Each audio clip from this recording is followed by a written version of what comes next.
So we're reading and contemplating Rinpoche's book, Change of Heart. And we got to the first section of questions.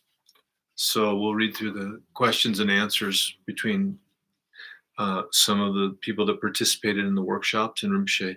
And of course, they changed people's names. So the first question is from somebody presumably named Tyler.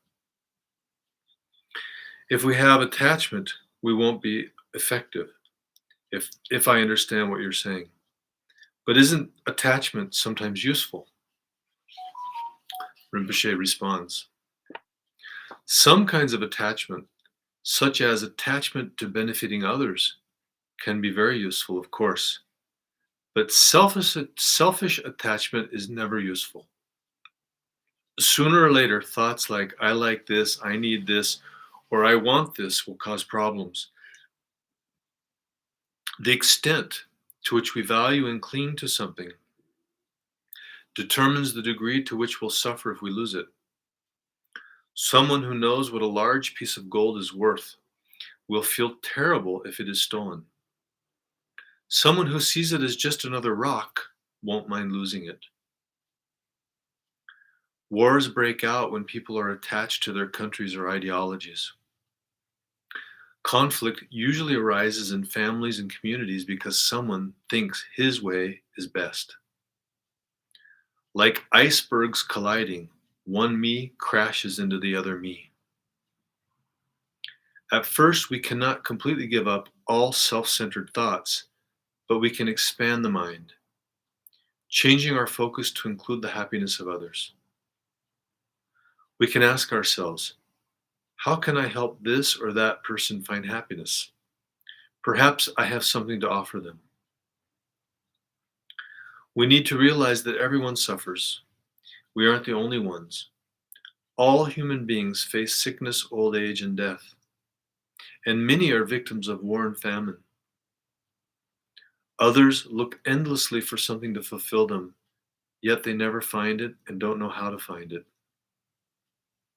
Blaming, fighting, harming, people act at cross purposes for their desire for happiness. Feeling compassion for them, without judgment, we strive to find ways to protect them from the consequences of their actions. The more compassion we feel, the more we reduce our selfish attachment and purify our karma and obscurations. We become less angry, our mind more expansive. Ultimately, we reduce our own suffering by benefiting those around us.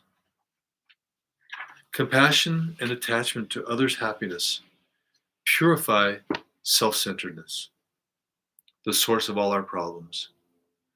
Using our attachment to help others in order to transform attachment to ourselves, we will eventually come to have no attachment at all.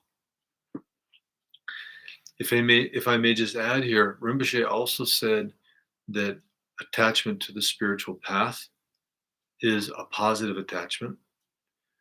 Attachment to your spiritual brothers and sisters, attachment to your teacher, all of those are positive attachments. But in the end, they also need to be abandoned.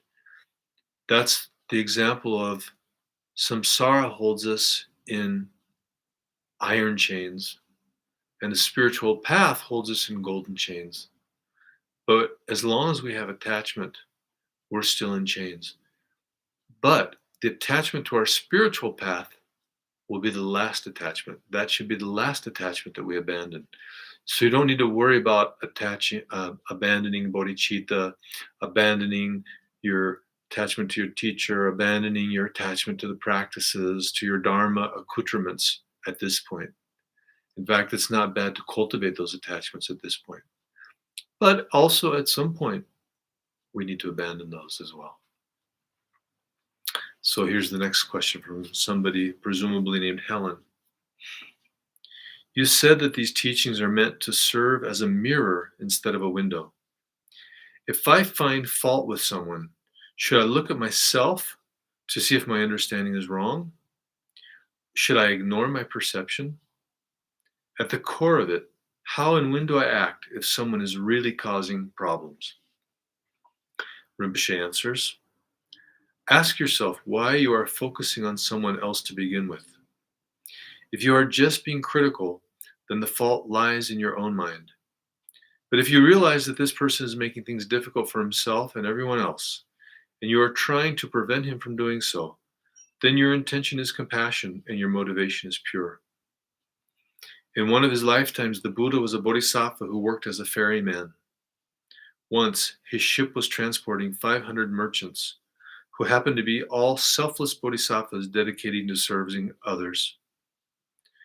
A robber came on board, threatening to kill the merchants and steal everything they had. The ferryman thought to himself, if this robber kills these 500 bodhisattvas, he will suffer for countless eons in the hell realms. If I kill him first, not only will I save the bodhisattvas, but I will also prevent him from creating terrible karma and reaping the consequences. I will remain in hell for a shorter time than he would for killing 500 bodhisattvas. For everyone's sake, I will accept this karmic suffering. And with that motivation, he killed the thief. In the ferryman's act of killing, there was not a trace of selfishness, no thought of being repaid or of making a name for himself, because there was only selflessness and compassion. And in fact, he didn't go to hell, but instead created great virtue. The difference between virtue and non-virtue can't always be seen from the outside. It all comes down to our internal intention. Someone asked, what if, instead of realizing that they had been saved by the ferryman, the 500 merchants had accused him of committing a terrible act? Then the good deed would have led to punishment. Rinpoche said, yes, things happen that way sometimes. But if you truly wish to help someone, it is important to act. If you are always concerned about the consequences, you won't accomplish anything. Regardless of what others think, keep going. As long as your motivation is selfless, you will not create non-virtue.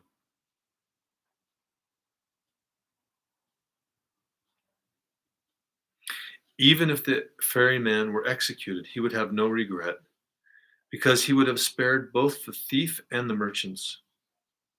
If we have no pride or self-clinging, we will never regret benefiting others. The important thing is to act solely out of compassion.